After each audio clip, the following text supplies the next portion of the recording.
Olá!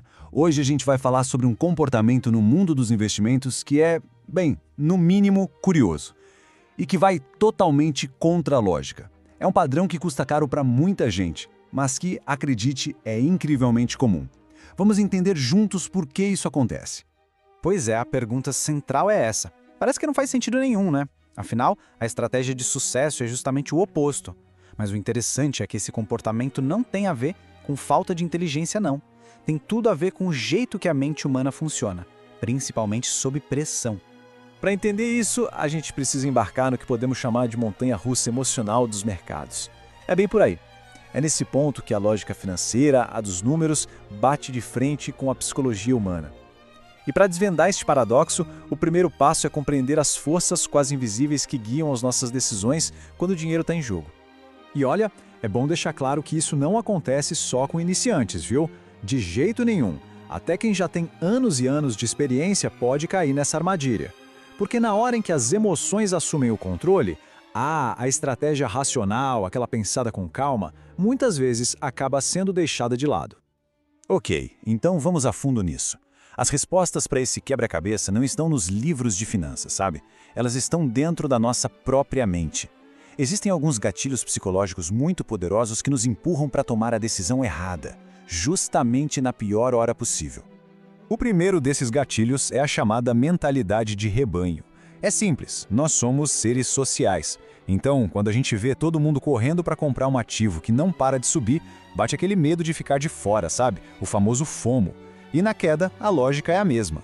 Quando o pânico se espalha e todos começam a vender, o impulso de seguir a multidão para evitar perdas maiores se torna quase irresistível. Outro gatilho muito forte é a aversão à perda.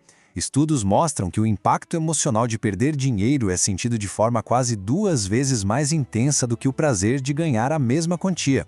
A dor da perda dói mais. E esse medo intenso de ver os números no vermelho pode levar a decisões drásticas, como vender tudo lá no fundo do poço só para aquela dor parar. E quando a gente junta essas duas forças, a mentalidade de rebanho e a aversão à perda, o resultado é que muita gente fica presa num ciclo.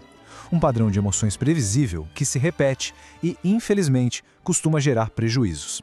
Vamos ver como esse ciclo funciona na prática. Primeiro, geralmente vem o otimismo. O mercado sobe, as notícias são ótimas e a euforia leva muita gente a comprar, muitas vezes perto do pico. Aí o mercado vira. A queda inicial já gera ansiedade, que logo se transforma em medo. Se a queda continua, o medo evolui para o pânico e o desespero, forçando a venda lá na baixa, só para limitar as perdas. E pronto, o ciclo está armado para recomeçar. Então, o que temos aqui é um contraste bem claro. De um lado está a reação emocional, seguir a multidão, focar no pânico do momento e tentar adivinhar o que o mercado vai fazer. Do outro lado, a estratégia racional, ter um plano, focar nos objetivos de longo prazo e, acima de tudo, manter a disciplina, não importa o ruído lá fora. Mas a boa notícia é que existe sim um antídoto para essa montanha-russa. E não é nenhuma fórmula mágica de investimento, não. É uma mudança poderosa de perspectiva, de mentalidade. Vamos ver como isso se constrói. E tudo pode ser resumido neste princípio central. A ideia não é ser mais esperto que o mercado, tentando acertar os pontos de entrada e de saída.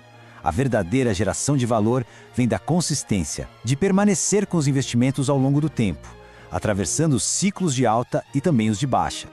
Resumindo, esse antídoto se baseia em 3 pilares. O primeiro é um foco claro nos objetivos de longo prazo. O segundo é a disciplina para seguir o plano, mesmo quando for desconfortável. E o terceiro, talvez o mais importante de todos, é o autoconhecimento, entender e saber gerenciar as próprias emoções. Para finalizar, fica esta reflexão. As emoções sempre vão estar presentes, tentando nos empurrar de volta para o ciclo do pânico e da euforia. Reconhecer essa dinâmica já é o primeiro grande passo para tomar decisões mais conscientes e alinhadas aos próprios objetivos.